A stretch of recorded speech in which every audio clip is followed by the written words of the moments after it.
Hey folks, today I wanted to talk to you about platforms and ecosystems. Actually, I want to kind of start a series of discussions about this topic. I find it super interesting. Why do we have only two mobile app ecosystems, iOS and Android? What should we think about when we talk about platforms, app stores and ecosystems and so on? In this first video, I wanted to frame the discussion a little bit, talk about what is a platform, a little bit in the history. I'm not going to go all the way back to Rome. And this first part is mostly from a perspective of a company building a platform, so somebody who's trying to come to the market and creating something new. This might apply to somebody who's creating an Android-based platform or somebody who's creating a completely new one. I find it quite interesting to see what should these companies think about from our perspective and so on. But going back to the question, why do we only have two mobile app ecosystems, Android and iOS? We used to have much more. In the smartphone era, we had S60 or Symbian from Nokia. We had Windows Mobile, kind of still have Amazon, kind of. What happened to all of those? Interestingly, all those three examples, they died from different reasons, in my opinion. Arguably, Nokia S60 wasn't technically very good. I know developers hated building software for it. Windows Mobile, on the other hand, technically was fine. C# as a programming language was fine. Arguably, Microsoft at the bottom of their reputation at the time of launching Windows Mobile. And finding developers to build and sustain applications on their platform didn't seem to work.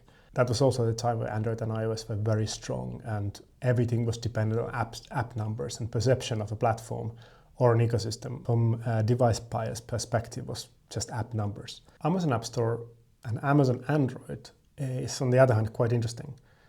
We now see that Amazon is moving their Fire TVs away from Android. They Fire tablets and Fire phones kind of have failed. I don't see much fuss about it. They pulled the Amazon App Store from Windows 11. That was a very short-lived experiment. I guess nobody really cared. And if you go to Amazon App Store today, while it technically still exists, there's not really much there. It's quite a ghost town. A platform might fail to create a viable ecosystem for multiple reasons. Technical reasons, mindshare reasons, or just unable to get traction. But I think this point is important also to make a difference between platform and app ecosystem. An app store, I think all of those things are kind of part of the same bigger picture. An ecosystem, an app ecosystem is built on top of a platform, and app store is the gateway to the ecosystem. But not all app stores are part of the same ecosystem on the same platform. Android is a great example of how platform and ecosystem aren't actually the same thing.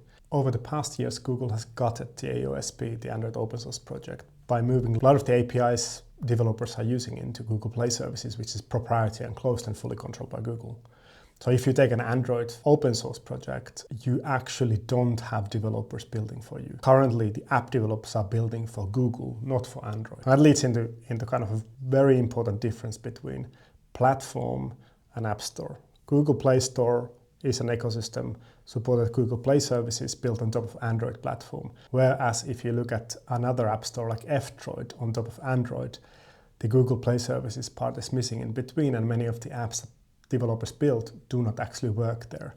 Same applies in the app stores in China or Huawei Gallery or Samsung App Store, as well as Amazon App Store. Developers have to make extra effort to make their apps work on platforms that do not have Google Play services. But it's worth discussing also, is the number of apps a good measurement of a viable app ecosystem? Let's take an example of Google Play and Google's Android operating system. Google Play Store has millions of applications. The same operating system, including Google Play services, runs on thousands of smart TVs. There's about 7,000 apps for Google Android TVs. Now, does that mean that Google Android TV is a dead platform? I don't think it does. I think it just means that there's no need for apps on TVs. You have your streaming applications, some music applications, potentially some games, but even the games are better played than some other device. So you have everything you need in those 7,000 applications. That means that the ecosystem on TVs, on Android TVs, is very viable and very well alive and well. It just doesn't have need for millions of applications. And I think this is a lesson, especially right now, automotive manufacturers should be paying attention to. Currently, the whole automotive industry is moving to Android. Some manufacturers are still lagging behind, but I believe in coming years, all the manufacturers will be launching Android infotainment systems in their cars. Now, some of them has gone to bed with Google already and are serving Google Play Store applications in their cars. Some of them are still making decisions what they're going to be doing. The alternatives are getting quite slim. Getting people to write apps for a platform that doesn't have Google Play services currently is very much an uphill battle. The problem is not app stores. There's good app stores like Foresee and Harman Ignite. Both of them work fine as app stores. Actually, building an app store is not a problem. Getting people to write software for those app stores is the problem. And that's where we need to look into, again, Amazon and Microsoft failing in their previous attempts on Windows Mobile and even Android. And if companies size of Amazon and Microsoft can't make that happen, smaller companies or even large automotive manufacturers need to understand that they don't have enough mass behind them just to force this to happen. There need to be some other incentive to developers to go to their platform than just, we are a brand, you want to be there. We need to stop pretending that companies are charities. They will write software for platform expecting a return of investment. And it's not enough to get a developer to write software for your platform once. You need to convince them to stay there and keep it updated and having all the latest features on your platform as well. Currently, companies are maintaining iOS and Android apps separately. Adding a third place there, even if it's just a small change to their current Android application, that might be too much to ask if the volume of users on your platform is very low. And especially automotive manufacturers. The number of cars coming online every year is tiny fraction of phones manufactured. Even that's not enough. Looking at what people are doing in the cars, it's not enough people to use a company's application in a car. The company needs to get more revenue from that user by adding that there, or at least prevent losing it to a competition. So, in my opinion, especially car companies now should look into the idea that maybe you don't need so many applications in your car. Maybe you should be looking at quality instead of quantity. I've seen, unfortunately, by some of the companies and some of the company's management setting a benchmark for app numbers instead of app quality. The reality is that you don't need 500,000 applications, you need 5 good ones. So if we compare automotive Android to Android on TVs, that's where automotive manufacturers and their new platform should be heading to, especially if they go without Google. Even there, the effort to build software for a non-Google Android is actually surprisingly high. It's not just enough to remove Google Play services from your app. You need to go through testing cycles, update, CI, everything. So while they might get it working on a non-Google platform, for them to keep maintaining it is still an uphill battle. They need to see a return for their investment. I want to return to the automotive platforms and automotive Android platforms later on in a separate video. Let's move on for now. So we already made a separation between Google Android and AOSP Android or vanilla Android. But what else is out there? If you look at the mobile ecosystems and we look at what's coming online, at the moment the companies trying to build something else are really struggling. So these are some thoughts at what we think companies building their new platforms and trying to kick off their ecosystem should be focusing on and really kind of understanding quite deeply. I do not believe there's longevity in trying to build a non-Google Android system by replicating Google Play services using third-party libraries and so on. It will always create quality issues and always lag behind. This company should be looking at alternatives.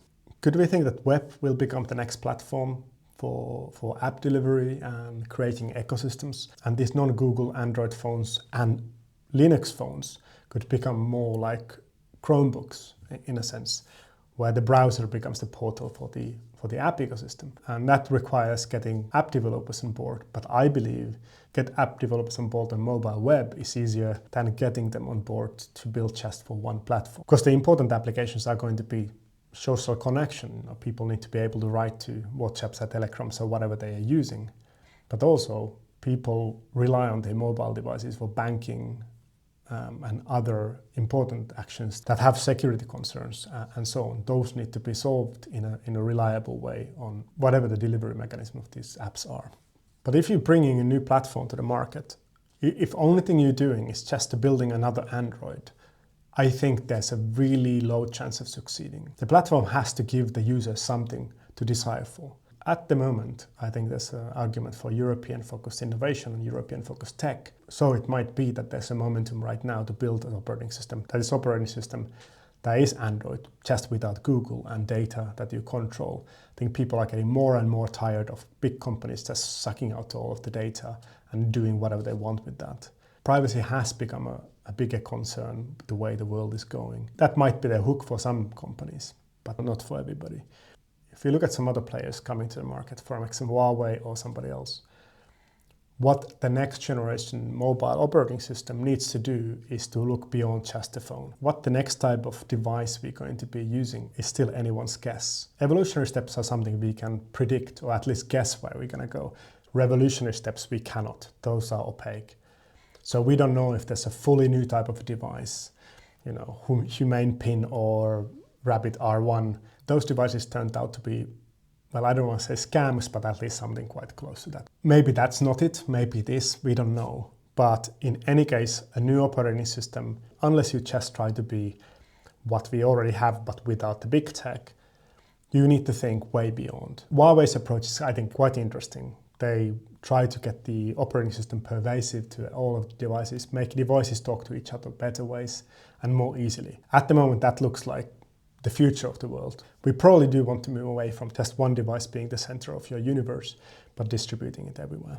Let's see how it's going to go. While we're talking about Huawei, one thing I think personally, where they're currently failing, try to come to Europe and America, is lack of proper community reach. While I do not think success can be replicated very easily, looking at what Google did with Android and the Android community is admirable, and that should be a target. A company coming to market can't do what Apple did. Apple is a special company. Apple can tell what people should think, and they will think that way. But what Google did was much more grassroots approach. They created communities. They still support Android communities. Google developer groups are everywhere.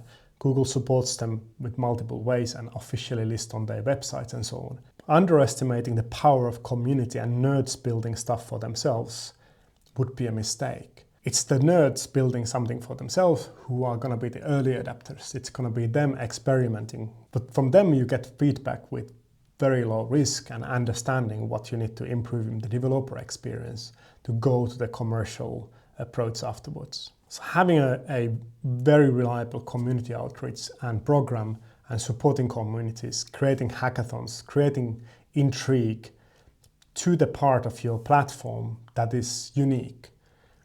There's no point having hackathons to build the next whatever messaging application. That's uninteresting. But if your platform is cross-device platform, doing a hackathon where you build cross-device systems, that will intrigue people. Nerds always want to learn new things. They want to build something they haven't built before.